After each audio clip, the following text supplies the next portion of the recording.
Aneh nggak sih kenapa Australia kosong banget? Dan kenapa kita belum banyak mengeksplorasi lautan? Apa planet kita bulat sempurna? Dan apakah bumi sekali lagi berwarna ungu alih-alih hijau? Aku yakin kamu belum tahu fakta-fakta tentang planet kita ini. Jadi, mari kita cari tahu semuanya.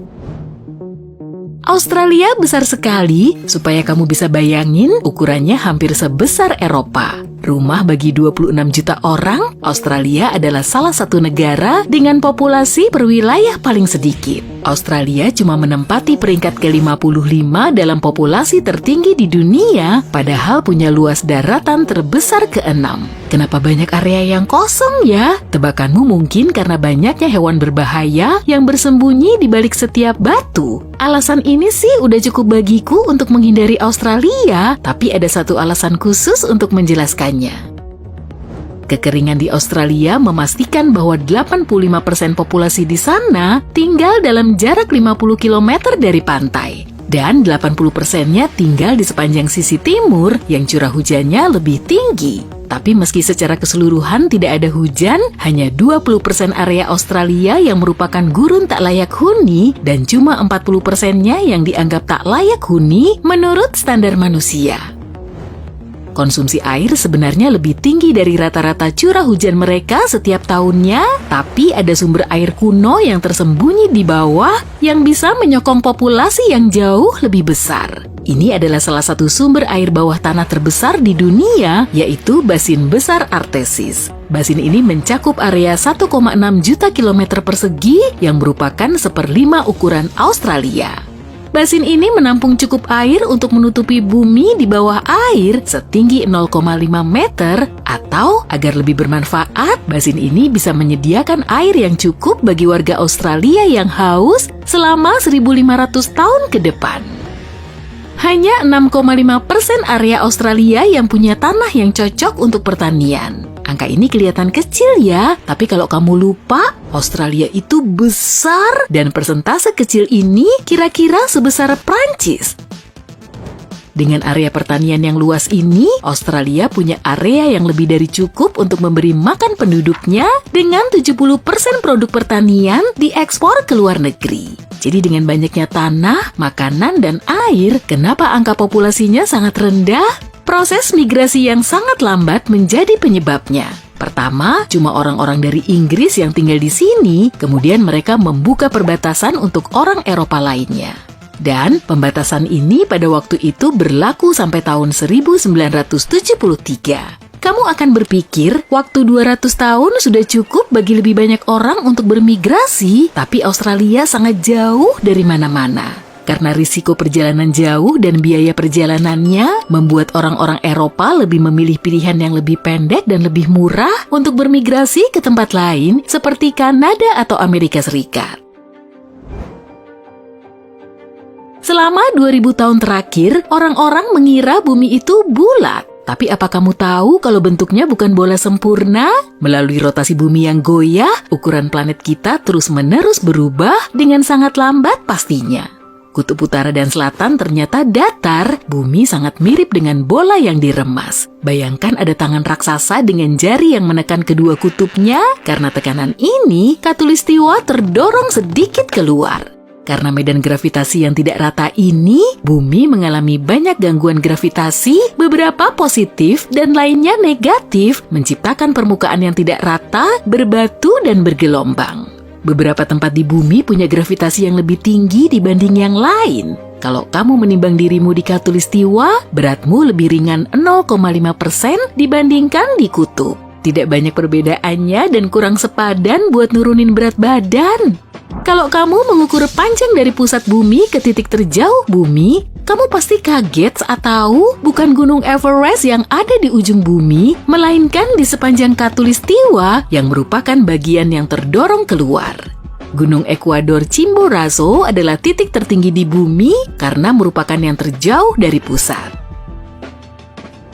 Kita masih belum memetakan 80% lautan, besar sekali ya, mengingat seberapa banyak tata surya yang sudah kita jelajahi sebagai perbandingan. Tapi kita menyadari ada banyak detail yang luar biasa tentang lautan. Lautan mencakup lebih dari 70% permukaan dunia dan menjadi tempat hidup 94% satwa liar bumi. Dari beberapa kehidupan di dalamnya, sekitar 80% oksigen dunia dihasilkan di sana, terutama dari plankton, alga, dan bakteri. Salah satu tempat yang paling terkenal yang sudah dipetakan adalah Palung Mariana. Ini adalah titik terdalam di bumi yang dalamnya hampir 7 mil, itu dalam sekali loh, sekitar 5 kali tinggi Grand Canyon dan lebih dalam dari tinggi Gunung Everest. Palung Mariana juga merupakan rumah bagi salah satu dasar laut paling kuno di bumi yang sudah ada selama sekitar 180 juta tahun. Tekanan di bagian bawah sini lebih dari 1000 bar, tapi meski ini 1000 kali lebih tinggi dari tekanan normal, kehidupan masih berkembang di sini. Di seluruh lautan diperkirakan ada lebih dari 3 juta bangkai kapal terbaring di kedalamannya yang keruh, artefak yang tak terhitung jumlahnya tergeletak di sana tak tersentuh, dan mungkin jumlahnya lebih banyak dari semua museum dunia.